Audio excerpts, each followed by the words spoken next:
It's the Marching to Madness College Basketball Podcast as South Carolina Gamecocks head basketball coach Lamont Paris joins the show.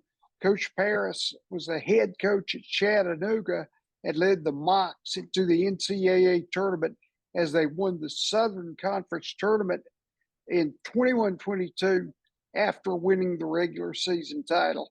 He then moved to South Carolina last season as he has taken over the Gamecocks program. Coach, welcome. Thank you. Glad to be here. I appreciate you having me on. We get ready. The summer's winding down, so we're getting ready to get geared up. You take over at South Carolina. What type of groundwork did you have to start in trying to build the Gamecocks to be more competitive? Yeah, I think taking over is always a difficult process. Just the number of faces that are going to stay, and then especially now with the transfer portal, it's less likely that the players that your best players are gonna stay, and that's what we were in a situation that a lot of the guys, there were a couple guys that I was really interested in having come back that opted to go to other places. But so that's always a challenge. I think the one tool, while it cuts on one side, it cuts on the other side too. It might help you, is the transfer portal does allow you to rebuild your roster a little bit quicker in terms of getting it to look like what you want it to do. I took over at Chattanooga. It was a similar situation. Had lost a lot of players. We were the youngest team in the country in my first year at Chattanooga, but there was no transfer portal, so we brought in some transfers that had to sit out. And then so there's year one, they're all sitting out even in year two, and then so year three was when it came together. We won 20 games that year, but I think with the portal you can expedite that a little bit, but it's a process. You have to be patient. I don't think you can skip any steps. You might be able to, and oftentimes, you look at a lot of the guys that have taken over jobs and had success. Oftentimes, one of their best players, an all-league type player, stayed.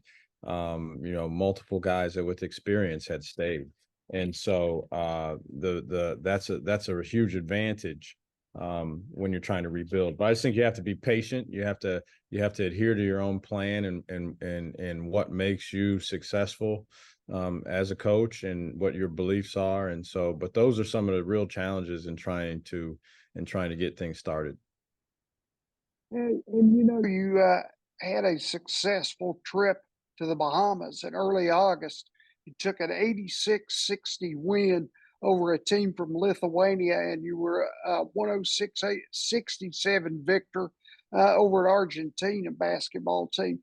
What factors allowed your group to be able to transition from playing and scrimmaging each other to getting on the floor now and playing well against different teams? Yeah, we spent a lot of time this summer in two areas. One was individual development, just guys' skills in terms of shooting and offensive moves. And then we did a lot with just offense in general. In the summertime, it's a long basketball season. And so in the summertime, if I'm in there just coaching defense the entire summer, defense and conditioning are probably two of the things that cause the most friction between coaches and players. And so I didn't do a whole lot of that in the summer, but I think because of that, guys really grasped and dove into what we were doing offensively. And that was a big part of what we were able to do, is translate what we were doing offensively here to the competition against the international teams. It was fun playing with the short shot clock, honestly. I thought we did a really good job in terms of making that transition from 30 seconds to 24 seconds. But I just think overall the guys, we have a very competitive group. I think that's one area that we've really improved, is that we're just a more competitive group, not in terms of our abilities, but just our natural competitive spirit is at a higher level as a group. And so I think that won the day with some of the things that we were doing defensively. That's what I just talked about, is just competing on the defensive end, and didn't have a lot of our rules in, a lot of our coverages in, but just competing on the defensive end. And that carried the day. We made a bunch of shots. I think we made 16 threes in one of the games and 18 threes maybe in another game. The stats were a little, but I think that's the numbers we came up with when we statted it ourselves. So it was good. It was a great trip, really successful trip. Everybody played. Nobody got hurt. Those are the two things that the coaches care about the most, right? They had some time to themselves, had a fun time, got to compete against somebody else. It's a nice reward to end the summer before you get back into things. Yeah, of course, you had 10 practices before the trip. How are you able to work on the players' depth of knowledge now into your system? Yeah, that was offensively. I think we really, I thought with the 10 practices, it was enough time. And you also get 4 hours of workouts in the summer with the guys. And oftentimes that's not a lot to, if you're trying to touch on every aspect of your system, you end up kind of sort of doing a lot of things and not really getting many things implemented fully. And so I think we were able to do a couple things, a couple basic concepts that we wanted to emphasize offensively. I'd say that's probably one of the, I mean, there are a lot of differences between this year and last year, but one of them is that I think we'll be able to play offensively more like what I like to play in terms of ball movement, cutting, screening, reading screens, initiating offense without 100% reliance on the ball screen, but yet using the ball screen as a tool. And we were able to do a lot of that in the summer. I think we really committed to just the concept of moving the ball quickly, making a quick decision when you get the ball, and then putting pressure on the defense. And so that's what we spent a lot of the summer doing. I thought we were pretty successful with that. Those objectives you have in offense, is that something you break them down and go to each, like a station each, and then put them together? Is that how that works? I'm curious. So, some of the things, we haven't done some of that. Like when we really get into it, we'll be breaking down screening and reading screens, and we did some of that in stations a little bit, just as an introduction, so that we would just get a basic concept of what we were looking for. And just as important as the guy reading the screen as a cutter is the guy reading the screen as a passer and being able to initiate offense that way. So we'll really dive into those, but we did a little bit with that. But the main concept was moving. And I just think if you watch, these guys consume basketball different in 2023 than 10 years ago, 20 years ago, even 5 years ago, probably. And what they see is oftentimes highlights, and it's one-on-one moves. And you watch Luka Doncic, and he takes 10 dribbles, and it ends up in a double step back three. And that's how they consume basketball. So that's what they see more than anything. And to them, that is oftentimes basketball. And so just really trying to get movement of the ball and hard cutting and cutting. And so, yeah, we did a lot of that dummy offense, and just, talk about when the ball's here, these are good screening situations. These are cutting options. Once you pass the ball in this direction from this spot, here's 3 options to cut. And the chain reactionary effect of one guy cutting. Well, if you cut and then you cut right to where I'm standing, I'm either going to have to cut also, or we're going to be standing here and you can cover us both with a blanket. And so what happens when one guy makes a really good hard cut to the basket and then empties out to another spot, it can create 2 or 3 other movements. And so that was a big concept for us. And again, I was really happy with, and then while that's happening, you also have to move the ball. And I was really happy that with how we picked those concepts up this summer. Sure. Now, Michi Johnson's going to return on that point. With his shooting depth, what are ways that you and your staff might create to get him even more shots as he made 70 triples and he led you this past season?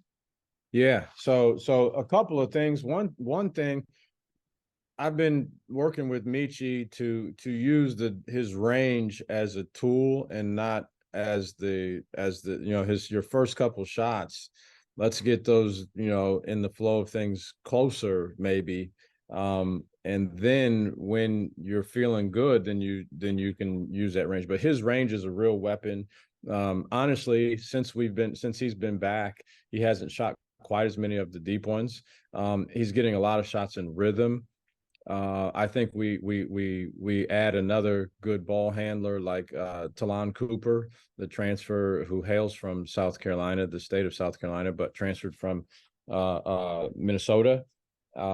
Jacoby Wright has made real tremendous improvement. He did that all last season, throughout the season, and he's done that in the summer as well. So you have two other guys right now that have proven that they can handle the ball and create offense. And Michi can do that also, but it affords Michi the opportunity to sometimes be the beneficiary of action. And now the ball gets on Michi while he's in a standstill, 10 toes pointed towards the rim, catch and shoot scenario.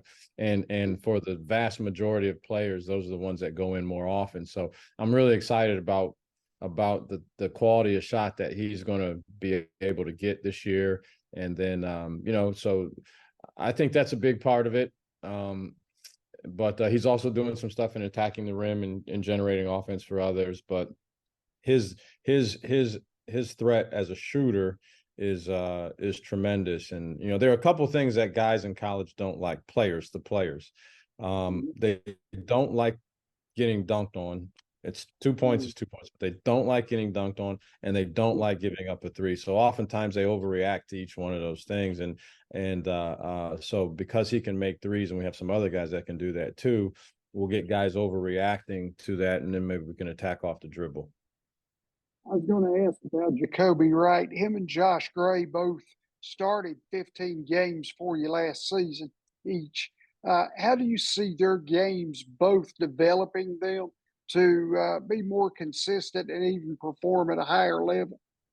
Yeah, I think one aspect that contributes to that is just the confidence that they know that I have in them, and how comfortable they are with how they fit into what we're doing. I think that's a real factor particularly for players that are unproven. And both of those guys were unproven commodities. They had not played. Josh hadn't played at LSU and hadn't played here at South Carolina. Jacoby had not played significant minutes or with any sort of consistency whatsoever. And there were other guys. We could go down the whole list. Michi Johnson hadn't really done that at Ohio State. Our entire team was like that, other than one guy, Hayden Brown. And so I think just having that consistency, knowing that there's belief from the head coach and the entire staff in your abilities and what you do, that comfort level allows you to grow. It allows your belief in yourself to expand. And oftentimes when that happens, your workload increases as well. And so I think both those guys have worked really hard. And they've reaped the benefits of that hard work, and they're confident. They've been significantly more confident. I don't ever want. I think it's the number one factor in how these guys perform offensively is how confident they are in themselves. And in 2023, that's directly correlated to the confidence that a coach has in players. In 1996, when I graduated college, the way coaches talk to guys, you had to be a confident guy in yourself, or there was some tough sledding. But nowadays it's a little bit different. But I'm really confident in both of those guys. They've done a good job, worked hard, and they've reaped the benefits. They've really grown throughout the season. Both of those guys really grew tremendously as players. You have a really solid group of transfers coming in. BJ Mack from Wofford, and then Miles Stute now from Vanderbilt. Mack led the Terriers in scoring last season, while Stute shot 36.1% from threes. Yeah. A solid group. One thing we were intentional about was we wanted to be older. Like I mentioned, at Chattanooga in my year one, we were the youngest team in the entire country on average age. And so I know what that looks like, and I know what lack of experience, how difficult that is to compete, particularly at this level. And so we wanted to get older, and we were able to do that older, not only older, but more experienced, because we did have a couple older guys that had no experience. And so we were on a mission to try to get that accomplished. BJ Mack, I was familiar with him from my days in the Southern Conference, and just his skill set. And this is a guy that's been around a lot, started off his career at South Florida, transferred to Wofford. He's played in a lot of games. He's had a lot of bad calls against him, a lot of good calls. He's heard a lot. He's been yelled at by coaches a lot. He's done a lot of things. And so that experience is invaluable. But we were really happy and excited to get him here in Columbia. And then also Miles Studi is not only experienced in the game and experienced at this level, he's experienced in this league.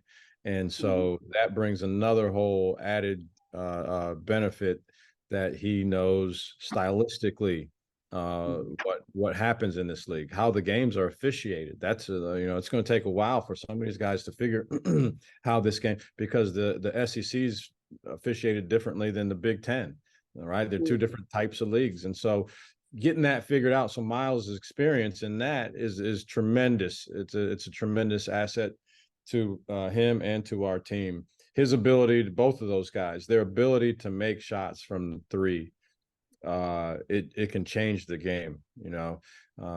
Miles in particular, in bunches, he can just, when he gets going, he can make shots in bunches. So our biggest thing with him will be to create the highest quality shot that we can and get consistently. So because he's such a good shooter in these workouts, I'm telling you, if he shot the ball over 50% for a whole season, it would not surprise me. That's the kind of shooter he is.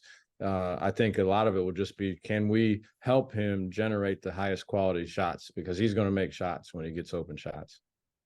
Last thing, Coach, we talked about the transfer portal, but the NIL seemed to be the hot topics inside the game and inside of college sports. Talk about major changes that you have incurred in the recruiting game as you worked 20 years as an assistant coach before the head coaching position at Chattanooga. Yeah, it's changed the landscape of recruiting in every conceivable way, whether it's high school guys or transfer guys. I think one thing it's done, this is probably just an inadvertent byproduct of what it is and what it stands for, is that it's moved winning basketball games down the list of priorities for young athletes.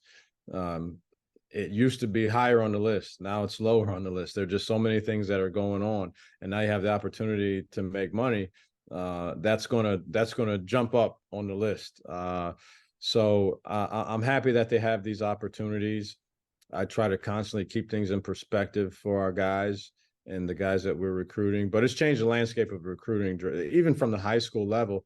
It used to be, okay, I spent a year and a half I out recruited this school, this university. I spent more time. I wrote more handwritten notes. I communicated more effectively with all the powers that influence the decision. And now you can do all that.